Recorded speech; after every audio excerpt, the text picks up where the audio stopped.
রাজ্যে আজ দ্বিতীয় জাতীয় লোক আদালত অনুষ্ঠিত হয়। ত্রিপুরা হাইকোর্ট ছাড়াও রাজ্যের সব জেলা এবং মহকুমা আদালত চত্বরে এই লোক আদালত বসে।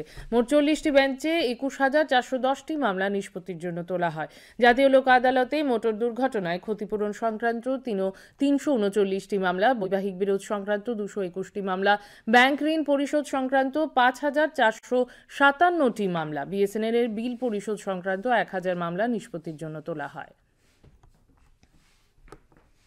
প্রত্যেকটা ডিস্ট্রিক্ট এবং সাব ডিভিশনে কোর্টগুলিতে আমাদের এই লোক আদালত বসেছে।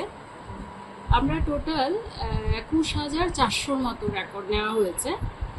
তার মধ্যে এমএসএটি ম্যাটার আছে, তারপর আছে family court related dispute matters, maintenance, ফৌজদারি মামলা, এইসব বিভিন্ন বিষয়ের উপরে নেওয়া হয়েছে।